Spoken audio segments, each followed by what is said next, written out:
Our next speaker is Dr. Shen Ma. Dr. Shen Ma is an associate director of the Center for Christian Bioethics. He's also an assistant professor of ethics in the School of Religion. His research interests include the practice and theory of psychosocial accompaniment in healthcare and the ethics of solidarity. Dr. Ma is passionate about advancing mental health and health equity. He facilitates conversations within and between healthcare and educational institutions about health equity, trauma-informed care, and the impact of social and economic inequality. For the past 6 years, Dr. Ma has taught healthcare professionals bioethics, clinical ethics, health disparities, theology, and spiritual care. He actively writes and presents in healthcare ethics, theological ethics, political theory, and critical theory. His recent research focuses on community health workers and the practice of psychosocial accompaniment. He's also part of a research project examining the community resiliency model's impact on Asian American mental health. Before entering the world of healthcare education, Dr. Ma served in the United States Navy as a religious program specialist and a pastor of 2 congregations. He received his MA and PhD in ethics from Claremont School of Theology, and he's pursuing a master's in social work here at Loma University. Please join me in welcoming Dr. Ma. Thank you so much, Dr. Wee, for this opportunity to present something that is very dear to my heart in my research these days. So I really appreciated all the presenters that came before me. I've kind of detected a theme, in Dr. Wee's presentation as well as Dr. Gang about the transformative power of relationships, whether it be in the classroom or in the clinical setting, right? As well as how these relationships can also have an impact on entire health systems. So in my presentation, which is titled Beyond Treatment, Community Health Workers and the Philosophy of Accompaniment, I want to describe community health workers as what I would call expert practitioners of psychosocial accompaniment. I also want to dig into the theological roots of accompaniment as a healthcare philosophy that informs how community health workers proceed with their professional activities on a day-to-day basis. And I want to also share a clinical story that I think really nicely illustrates what I mean by accompaniment. And also the story might also highlight the practice of accompaniment as potentially a transformative power that can change our healthcare systems and improve it in terms of its health equity and our ability to serve diverse communities. And this paper's presentation is part of a larger project that I'm undertaking, kind of combining the methods of theological ethics with field work, which is kind of using ethnographic narrative interviewing and shadowing of community health workers. So I want to begin with, just to talk about what community health worker is, CHWs. So the American Public Health Association adopted the following definition. I'm just going to read it real quick. A community health worker is a frontline public health worker who is a trusted member of or has an unusually close understanding of the communities they serve. This trusting relationship enables the worker to serve as a liaison or intermediary between health and social services and the community to facilitate access to services and improve the quality and cultural competence of service delivery. A community health worker also builds individual and community capacity by increasing health knowledge and self-sufficiency through a range of activities such as outreach, community education, informal counseling, social support, and advocacy. Now, this formal definition, I think, is accurate, but I don't think it really does full justice to what a community health workers do to help enhance the well-being of their patients as well as the community at large as indigenous members of the communities that they serve. So what I want to talk about and I want to highlight in this presentation is what sets community health workers apart is that they are really experts of psychosocial accompaniment. And I'm going to explain what that means in just a moment. So the theory and practice of psychosocial accompaniment emerged in the context of Latin American pastoral workers who committed themselves to working alongside and living in proximity to marginalized and oppressed populations to join their struggle for social justice and to create conditions of human flourishing. Now, later, through the work of global health advocate Paul Farmer, a physician and as well as a co-founder of global health organization Partner Health, the late Dr. Farmer recently passed away. Accompaniment sort of became an explicit theory, a practice and model for delivering healthcare to vulnerable populations around the world in the global health field. So sometimes we call community health workers promotores de salud, right, or CHWs, community health workers. So what is accompaniment, right? Maybe one way to understand that what accompaniment is to contrast it with what it isn't. So in 2021, Dr. Farmer gave a now famous commencement address in Harvard called Accompaniment as Policy. And in this talk, he tells the story of what happened in the aftermath of the 2010 Haiti earthquake, which tragically killed about 300,000 people. So the government and a host and scores of NGOs and many planners and experts, there was a lot of funding thrown into it to try to identify a location for resettling so many of the refugees that came about in the aftermath of the earthquake around the north of Port-au-Prince. So the project did identify a location and it settled thousands of refugees there. But it wasn't until when people started to arrive and live there and the catastrophic flooding started to happen that the planners realized they have basically resettled all the refugees in the middle of a floodplain, right, that was barely inhabitable. Throughout the entire project, Dr. Farmer talked about not a single person among the experts, right, very competent, highly educated people, right, took the time to travel to this location and talk to the local people about whether or not this is the location that is actually suitable for relocation.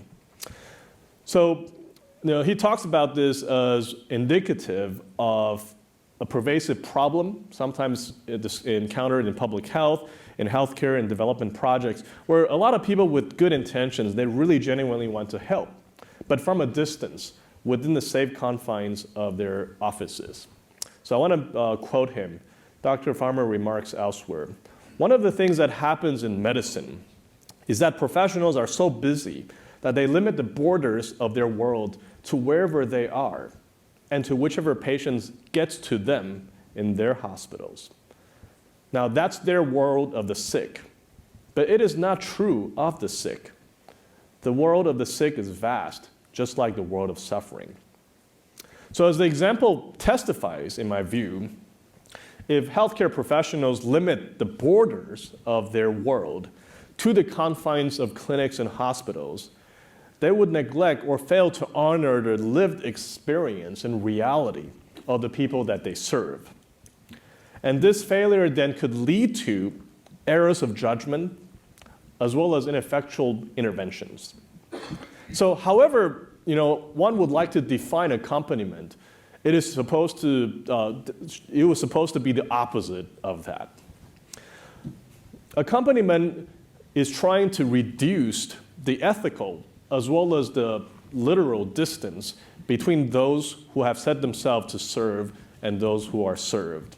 In fact, accompaniment treats any such distinctions with a high degree of suspicion. Any distinction between I'm the expert, right? You're the person who is being helped. I'm the learned person and you are the ignorant person, right? Mary Watkins defines accompaniment as the following. It is the offering of human connection, socio-cultural understanding, and action on both social and political and cultural levels against oppression for the sake of liberation.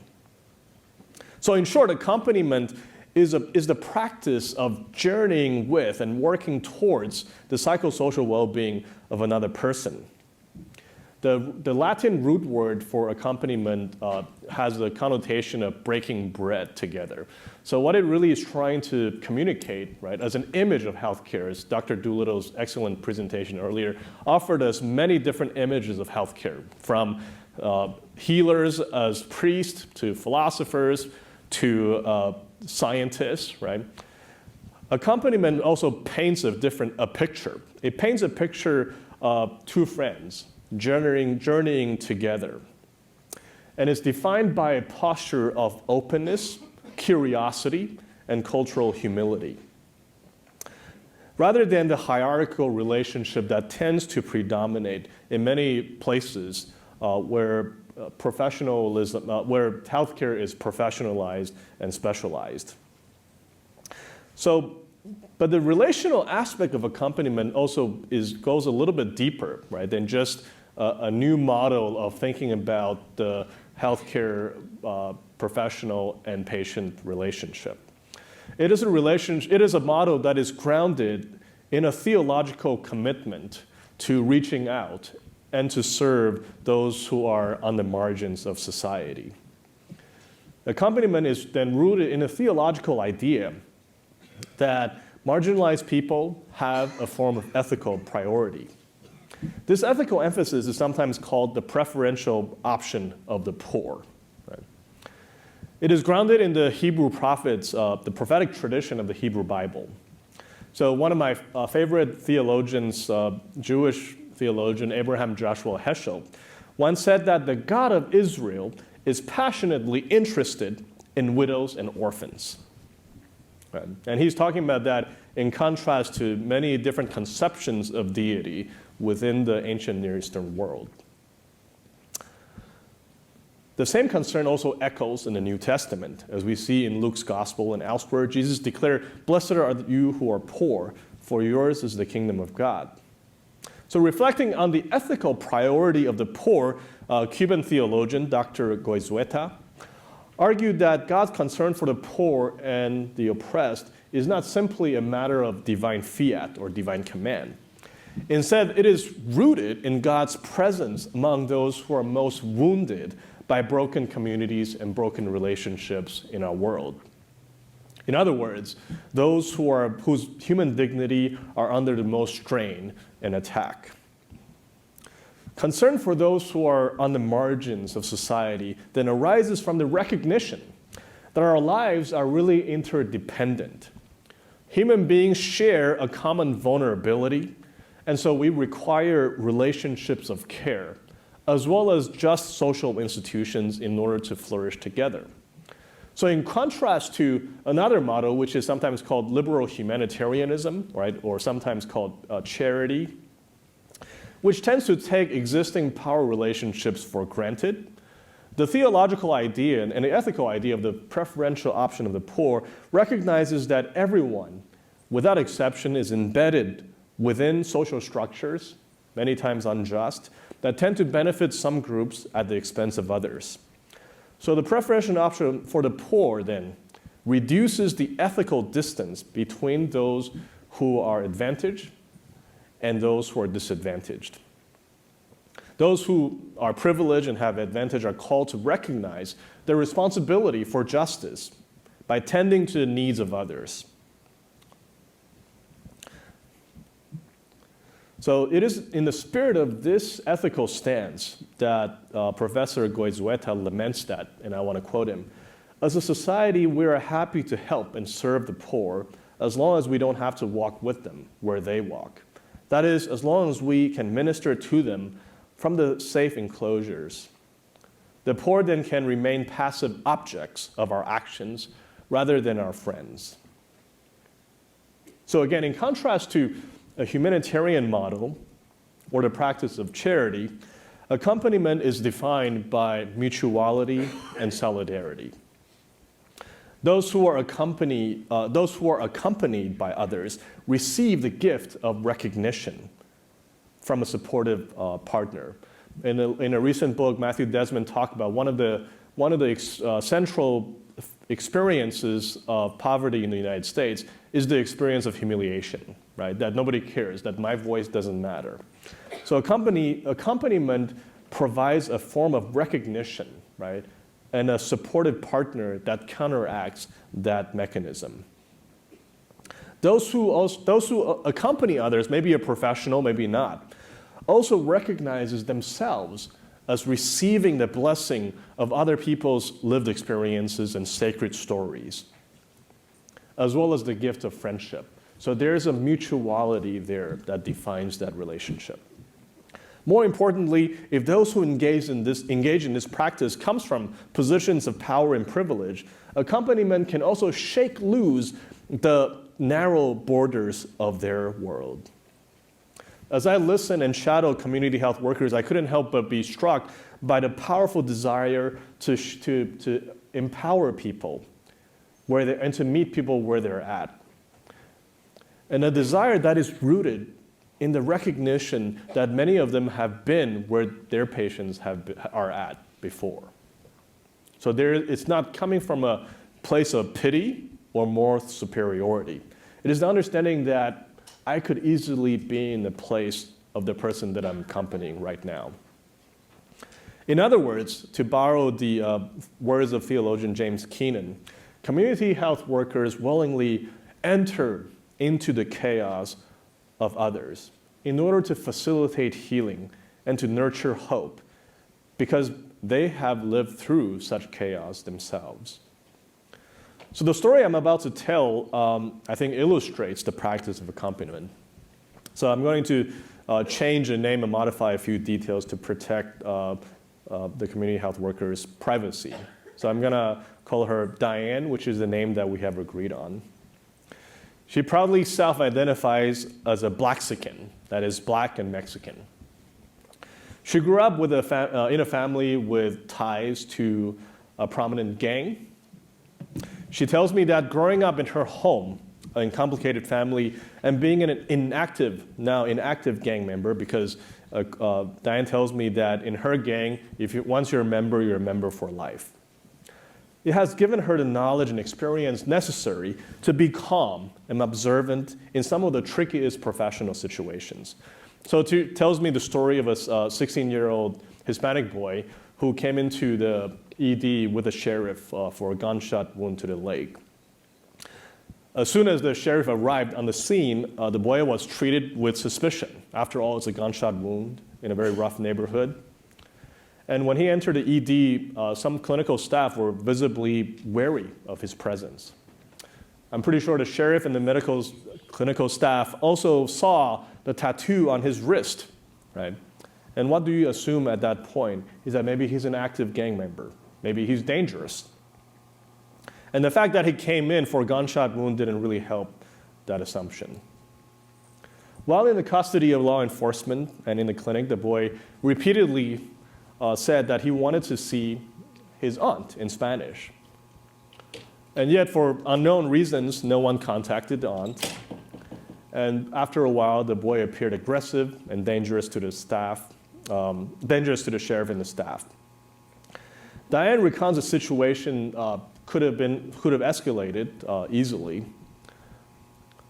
But as a request of a consultation, she arrived at the scene as a community health worker. She knew what she needed to do. She said to me, I needed to let him know that I am not here to get him into more trouble, but here to help and to listen, she remarked. Gaining this boy's trust was no easy task because he already felt alienated from many of the adults in the setting. As soon as Diane entered the room, she said in Spanish, "What do you need? Is there anything that I could get for you?" Since she was among some of the first people to appear not to be alarmed by his presence, the boy talked and explained that he had been repeatedly trying to say that he wanted to contact his aunt to no avail.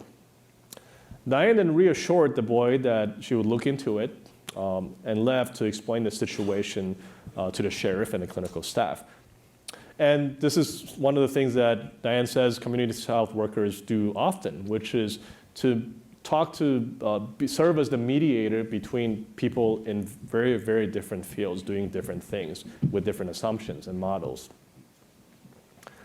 In the meantime, her empathic and non-judgmental presence soothed the boy's anxiety. Eventually, due to Diane's advocacy, his aunt was called and soon arrived with the boy's father. However, because his father has been doing some weekend drinking in his home, he smelled like alcohol. And so when he approached the receptionist, they were alarmed, and the security was called in, somewhat escalating the situation. So Diane explained to me that the man has done nothing wrong. It is not a crime to drink in your own home on a Saturday when you have nothing else to do. What Diane said to me afterwards, I think, really bespeaks her cultural humility and relational wisdom. She says that I don't blame anyone for reacting the way that they do. People react based on what is or isn't normal for them. And she expressed some disdain for the word normal. What is normal for you is different from what is normal for me, she explains. For a lot of people, it is not normal to live in a neighborhood where people regularly get shot. For others, they might not know anyone who drinks on a Saturday morning. It turns out that the boy was shot while trying to get a ride in his friend's car. In his conversation with Diane, the boy revealed that the tattoo on his wrist was a tribute to his mother, who had recently passed away. The tattoo is how he chose to remember the person that meant a great deal to him. The shooting was a horrible event, and the boy was a victim, and yet he was treated by a lot of people as a criminal and with suspicion, simply because of the way he looked and the way that he carried himself. So Diane's lived experience of interacting with patients involved with the criminal justice systems enables her to act with empathy and compassion. She understood how personal biases and unsupported assumptions can damage relationships before a meaningful bond is even forged. So her effectiveness as a community health worker, I think, underscores the significance of a kind of cultural humility or cultural competency that no corporate training can really provide. These differences in what is considered normal can often lead to errors of judgment. And sometimes those errors of judgment can deeply impact others and elevate the risk of everybody involved. One thing that Diane said to me was really striking. She said, a lot of people hear, but they do not listen. A lot of people hear, but they do not listen. Indicating how rare it is for healthcare and social service professionals to engage in deep and empathic listening, despite the fact that in so many of our curriculums, that's what we emphasize, right? She tells me that running back and forth between patient, clinical staff, law enforcement is often what she needed to do in order to mediate the situation and to prevent conflict from escalating.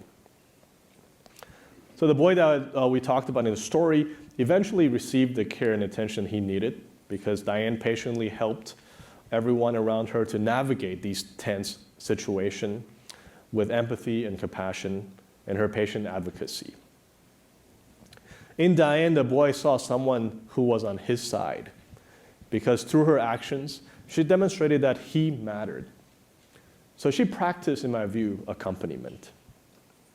Throughout the interview, when I talked to Diane, she would frequently pause and ask me very challenging questions that expanded the borders of my world. She would ask me questions like, when the security came in, what do you think the father was feeling and thinking? How would you react if you're hurt, hungry, scared, and nobody listens to you? If you were the boy, would you be tempted to run away or maybe even punch somebody out? Many of her questions stumped me. Many of them made me very uncomfortable because they challenged my empathic imagination. As a person with many privileges, with this intersection identities based on my education, my socioeconomic status, religion, and gender, I can only receive Diane's questions and her challenges with gratitude. I think my presence as a researcher in her life may also be a form of accompaniment in its own right, in a sense that it challenged to open up my world. So accompaniment sees relationships as a fertile soil of healing. But relationships takes time and a lot of skills that are often unrecognized by professional settings. But in healthcare, as it is in life, sometimes a skill necessary to tend to relationships and to really address what matters most to people is just as critical as specialized technical medical knowledge. However, accompaniment could still struggle to find a place in a medical industrial complex that often values efficiency and technical expertise above all else. Physician Brian Volk underscores this reality when reflecting on the limits of medical training and expertise when he was working with under-resourced patients. And I'll quote him. He says, this work encouraged me to get over myself and the pretensions of my profession. Almost nothing I have done with them required a medical degree. Dr. Volk expects that accompaniment will be perceived as, quote unquote, wasting time with the poor by much of the healthcare industry. However, he maintains hope that transformed relationships, as we heard so much about today, really is the key to meaningful changes in our health systems. In other words, the seeds of transformation for a more equitable and humane healthcare system lie in people willing to push against the boundaries by taking on the vocation of accompaniment. And I share this hope. And community health workers are at the forefront of this revolution in healthcare. Thank you so much.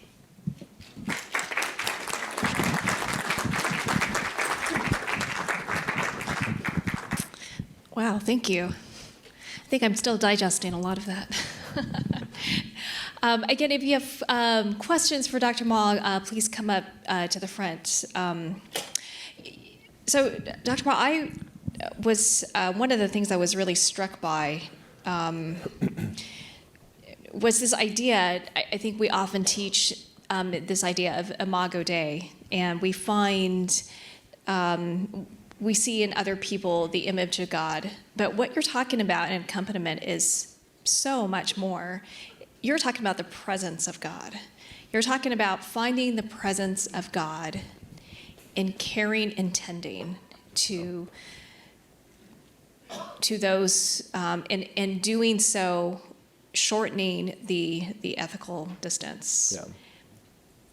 Can you say a little bit more about, to me that's a very radical idea, finding the presence of God in that area, but can you say a little bit more about that? Yeah, definitely. So, one of my kind of theological heroes is Father Greg Boyle of Humway Industries. And in one of the talk that he gave here in Loma Linda, he talked about what if we understood the Beatitudes as a geography lesson rather than a personal moral story, right? So I used to read, like many people in graduate school or seminary or in undergrad theology major, you say, blessed are the poor in spirit and so on and so forth. So I kind of like read it as, oh, this is what I need to be like in order to inherit the kingdom of God. Like what personal moral virtues I have to acquire, right, in order to have salvation. But Father Boyle says that what if we read the Beatitudes as a geography, right? Rather than saying that this is what you need to accomplish or have, what if we see the Beatitudes as telling us this is where God is at, right? God is at the margins of our society. And the reason why God is there is that's where things are broken. And God is a healing presence trying to mend things, trying to heal things. And so the Beatitude is really about saying God is already at the margins of our society. And so it's an invitation for those who are part of the Christian tradition, right, to join in where God is already at, to participate in what God is already doing in the world. And that really revolutionized the way I looked at the Beatitudes, right? And so that kind of served as my theological background for thinking about why we shouldn't think about this merely as God saying you need to do nice things for other people or to serve other people, right? But because that still assumes we're on the moral high ground, that I have this expertise and privilege to help other people. But God is already there, and you're not there. You're outside. You're outside what God is doing in the world. So it compels me to want to do what God is already doing. So that's kind of how I look at it. Yeah. Thank you. One of the things that I was thinking about is many of us work within a healthcare setting, inside the hospital, inside a clinic. And like you said, it's a defined boundary in which patients come into where we are. From what you're talking about, community health workers bring along a little piece of the community of where the patient has left, the community that the patient has left, and brings it into the encounter. Right. To me, that's a type of translation, but it's a translation that's actually very different than, say, interpreting a language. Right. Yeah. Would you say, what are the key differences between interpreting between an experience and then interpreting between a language, even though the community health workers may do both? Is that a distinction that they make? Yeah, that's a really great question. I had the privilege of being on a panel with Dr. Belliard, who was here, talking about community health workers just last week. And one of the things that we talked about on the panel is, I think, related to what you're asking about, which is the translation that has to happen, which kind of goes both ways, right? So community health workers have to oftentimes translate the language of healthcare, which is sometimes very difficult to understand and comprehend, to people who don't have any experience navigating the healthcare system. So there's kind of one way there, but they also have to translate the experiences of the community of which they're a part of. They're basically a community inside the health system, the community inside the health system, to healthcare professionals as well. So there is a need to translate both ways, right, which is a very difficult task. And then throw into the complication, as you mentioned, the complication of needing to navigate multiple languages, and not just multiple languages, multiple cultures. Medical culture is very different from the culture that people live outside of the medical context. So the competency of a community health worker is being able to navigate this messy reality, right, is one of the things that I think makes them expert practitioners of accompaniment, because you kind of have to do that work in order to be successful at doing what you do. And that is a skill that, as I said in the paper, that comes very difficult for people who don't already participate in the community that they serve. So then those of us who are trained and live in a different world will have to do a lot of work in order to even approach to have some of those abilities, right? And we have to make sure we make room and make space for community health workers and people like that, people who accompany others, people who are in the community, in our context, so that they can become partners and collaborators with us, not just people that we send to other places and they will just do what they do and we will just do what we do. But there needs to be a greater integration. Yeah. You're calling for a reduced ethical distance between ourselves, not only ourselves and our patients, but also ourselves and the community health workers. That's right. Yeah. Yeah. All right. Well, thank you so much, Dr. Ma, for a thought-provoking paper and presentation. Thank you. Thank you.